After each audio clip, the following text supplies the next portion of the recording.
করতে পারতাম, অনেক কিছুই কাজ করতে পারতাম। ইন্টিগ্রেশনের কাজটা কি? ইন্টিগ্রেশনের পারপাসটা মূলত এরিয়া বের করা, এরিয়া আন্ডার দ্য গ্রাফ। একটা ইকুয়েশনকে যদি ইন্টিগ্রেট করি আর আমরা যদি লিমিট বসে যে এই পয়েন্ট থেকে এই পয়েন্ট পর্যন্ত আমরা ইন্টিগ্রেটেড ভ্যালু চাই, ও এরিয়াটা বলে দিবে। লেটস সে এখন আমরা একটু অ্যাডভান্সডে যাই, এরিয়া কীভাবে বের করতেছে ইন্টিগ্রেশনে। আমার কাছে একটা ইকুয়েশন আছে, লেটস সে আমার কাছে একটা ইকুয়েশন আছে, আর ইকুয়েশনটা হচ্ছে হলো y is equals to F X. মানে let's say the equation is anything, F X মানে হচ্ছে হলো যে কোনো কিছু থাকতে পারে, x square minus 2x plus 3, এরকম যে কোনো একটা র্যান্ডম একটা ইকুয়েশন থাকতে পারে, এরকম কার্ভ একটা ইকুয়েশন আছে। এখন আমাকে বলা হইলো যে এখানে একটা পয়েন্ট আছে যেটার এক্স কোঅর্ডিনেট বি, আর এখানে একটা পয়েন্ট আছে যেটার এক্স কোঅর্ডিনেট এ, আর এ কোঅর্ডিনেট আর বি কোঅর্ডিনেটের মাঝখানে একটা কার্ভড এরিয়া যেটুকু আছে, মানে অল্প একটু কার্ভ, অল্প একটু জিনিস, এই এরিয়াটা বের করতে। এখন জিনিসটা কি, আমাদের এতক্ষণ পর্যন্ত স্টাডিতে যা যা পড়ছি, আমাদের স্টাডিতে কিন্তু এরিয়াটা এইভাবে পড়ানো হয়নি। আমাদের স্টাডিতে পড়ানো হয়েছিল কি, একটা সলিড শেপ, সাপোজিংলি হচ্ছিল একটা স্কোয়ার, একটা রেক্ট্যাঙ্গেল, একটা ট্রায়াঙ্গেল, এই সব জিনিসের মানে একটা রেগুলার শেপের আমাদের হচ্ছে হলো এরিয়া ফর্মুলা মুখস্থ করানো হয়েছে। Half into base into height, length square, length into breadth, তারপরে এগুলোর ভলিউম টলিউম এগুলো আমরা পড়ছি। কিন্তু একটা যদি ইররেগুলার শেপ, লেটস সে হচ্ছে একটা কার্ভের জন্য এরকম খাইছে, পরে যায় এখানে এসে তারপর তোমার এটার আন্ডারে এরিয়া বের করতেছে। ইররেগুলার শেপের এরিয়া কিন্তু আমাদেরকে ইন্টিগ্রেশন বাদে সলভ করা kind of impossible, kind of মানে অন্যভাবে সলভ করা যাইতে পারে, বাট কাইন্ড অফ ইম্পসিবল বলা হয় ইন্টিগ্রেশন পড়ানোর সময়। সো আমরা এই মাঝখানের এই এরিয়াটা এটা বের করার চেষ্টা করবো। সো এটা বের করাটা অনেকটা ইন্টারেস্টিং। এটা হচ্ছে আমার ওয়াই, এটা হচ্ছে আমার এক্স। এটা বের করা এমন হবে যে ইন্টিগ্রেশনের একটা সাইন দিব, ইন্টিগ্রেশন সাইন দেবার। এখন আমরা লিমিট বসাবো। লিমিটটা কি, উপরে বড় ভ্যালুটা, তাহলে এখানে বড় ভ্যালুটাকে বি, সাপোজ এটা যদি 2 হয় এটা হবে 5, লেটস সে 5টা বড় না, তো বড় ভ্যালুটা উপরে বসবে, উপরে বড় ভ্যালুটা বসবে বি, আর নিচে ছোট ভ্যালুটা বসবে এ, আর এখানে বসবে এফ এক্স ডিএক্স। আমরা যদি এটাকে ইন্টিগ্রেট করতে পারি আমরা এই শেডেড এরিয়াটা পেয়ে যাব। আমরা যদি এই পার্টটাকে ইন্টিগ্রেট করতে পারি, তার মানে আসলে ইন্টিগ্রেশনের কাজটা কি, ইন্টিগ্রেশন কাজ হচ্ছিল যে ও এই কার্ভ থেকে প্রত্যেকটা একটা লাইন ফালাবে, একটা লাইন ফালাবে এক্স এক্সিস পর্যন্ত, আবার একটা লাইন ফালাবে এক্স এক্সিস পর্যন্ত, আবার একটা লাইন ফালাবে, এরকম মাল্টিপল লাইন্স ফালাবে এক্স এক্সিস পর্যন্ত, নট বিয়ন্ড এক্স এক্সিস, এটা মাথায় রাখতে হবে, নট বিয়ন্ড এক্স এক্সিস। তো এক্স এক্সিস পর্যন্ত লাইন ফালাবে, সবগুলো লাইন ফালায় যখন এটা কালো করে ফেলবে, সবগুলো লাইনের ভ্যালু জাস্ট অ্যাড করবে, লেন্থগুলো অ্যাড করবে, ওরা এখানে একটা মানে ডার্ক কালার একটা এরিয়া জেনারেট হয়ে যাবে, সেটাই হচ্ছিল আমার এরিয়া।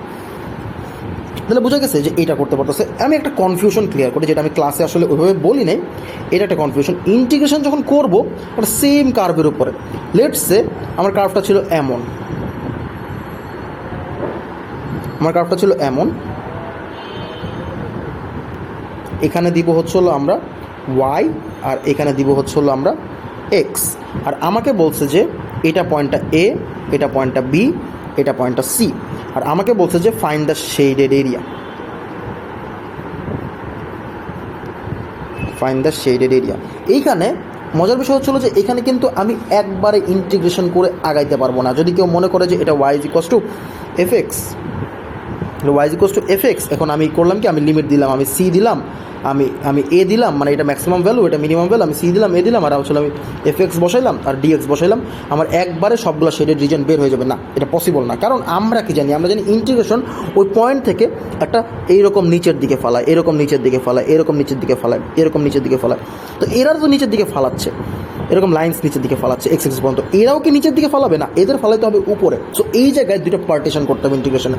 এই জায়গার অরিজিনাল ভ্যালুটা হবে হচ্ছে হলো এরিয়া অথবা shaded area is equals two integration of first পার্টটা কি আলাদা করে নিব, ফার্স্ট পার্টটা আলাদা কী করবো, লিমিট দিয়ে বি আর এ দিয়ে আমরা একটা ফার্স্ট পার্ট করি, যেটা সেম ইকুয়েশনে দেবো এফ এক্স ডিএক্স, প্লাস পরের পার্টটাও আলাদা করে দিব, সি আর বি দিয়ে আলাদা করে দিব এফ এক্স ডিএক্স।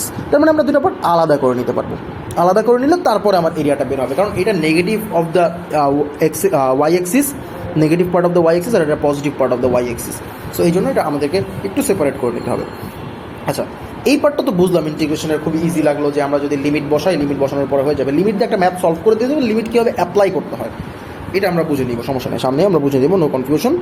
আমরা একটু অন্য টাইপের শেপ দেখি। লেটস সে এমন একটা কেস আসছে, যেই কেসে এইখানে একটা ইকুয়েশন ছিল এমন, আর এইখানে একটা ইকুয়েশন ছিল এমন, আর আমাকে বলছে এটা Y is equals to Y is equals to F X, আর এইটা Y is equals to G X. এখন আমাকে এর মাঝখানে যে এরিয়াটা, এটা মাছের মতো শেপ ফর্ম করছে, এই মাছের মতো শেপের ফর্মের এরিয়াটাকে আমাকে এরিয়াটা বের করতে বলতেছে। আমি জানি লেটসে এটা এ আর এটা হলো বি। সো এই পার্টটা আসলে কীভাবে ইন্টিগ্রেশন দিয়ে বের করা যায়, এই শেডেড রিজনটা ইন্টিগ্রেশন দিয়ে কীভাবে বের করা যায়, এই শেডেড রিজনটা ইন্টিগ্রেশন দিয়ে বের করা খুবই সহজ। আমরা যদি চিন্তাটা এভাবে করি যে আমরা যে জি এক্স ইকুয়েশনটা আমরা এখানে ছোটো করে একটু দেখি। জি এক্সের ইকুয়েশনটা কি এমন ছিল না, এটা কি G X Y is equals to G X. তাহলে এখানে যদি আমি এ কোঅর্ডিনেট আর বি কোঅর্ডিনেটের আমি ইন্টিগ্রেশন দিতাম, আমি কি পুরো এরিয়াটা পাইতাম না?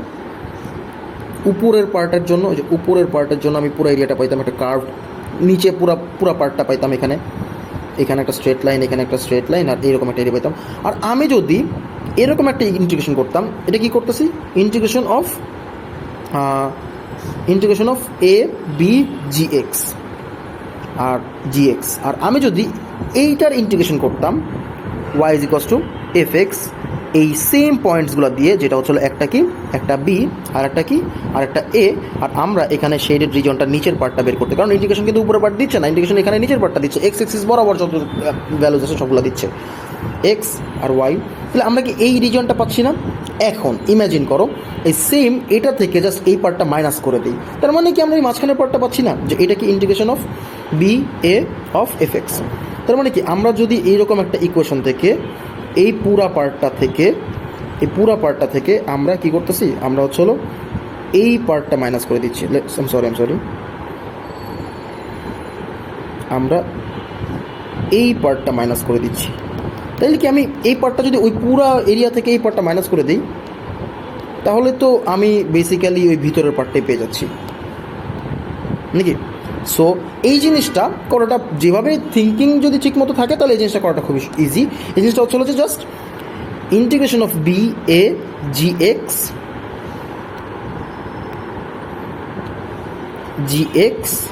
Dx minus integration of B A F X DX, এই দুটো পার্ট জাস্ট মাইনাস করে দিলে আমি ওই এরিয়াটা পেয়ে যাচ্ছি, এই যে এই এরিয়াটা পেয়ে যাচ্ছি। এখন আছে এটা একটু সিম্পলিফাই করা যায়, এরিয়াটা সিম্পলিফাই করা কেমন হচ্ছে যে আমরা একটু নোটিস করবো যে এখানে উপরের ইকুয়েশনটা কে বলতো, উপরের ইকুয়েশনটা কিন্তু Y equals to F X না, উপরের ইকুয়েশনটা যদি ভালো মতো ফলো করি, উপরের ইকুয়েশনটা হচ্ছিল Y equals to G X, আর নিচের ইকুয়েশনটা হচ্ছিল Y equals to F X. So আমরা এটা এক লাইনেও করতে পারি। কীভাবে এক লাইনে করতে পারি, আমরা একটা ইন্টিগ্রেশন সাইন দিব, আমরা লিমিটটা যেহেতু দুজনের সেম, লিমিটটা সেম আছে, হ্যাঁ বি আর এ, তাহলে আমি একবারই দিব বি আর এ, আর আমি উপরের ইকুয়েশন যেটা হচ্ছিল Y equals to G X minus F X DX, এটা দিলেই হয়ে যাচ্ছে। এক লাইনে ইন্টিগ্রেশন করা সম্ভব, সো আমরা এখানে দিয়ে দিচ্ছি y is equals to gx minus fx dx। আচ্ছা, তো আমরা বেসিক কনসেপ্টটা তো এখানে ধরতে পারতেছি কী হচ্ছে ইন্টিগ্রেশনে, যে কোন জায়গায় মাইনাস দিতেছে কোন জায়গায় দিচ্ছে না। সো আমাদের এরিয়ার কেসটাও শেষ। এখন একটু কমপ্লেক্স করে দিই।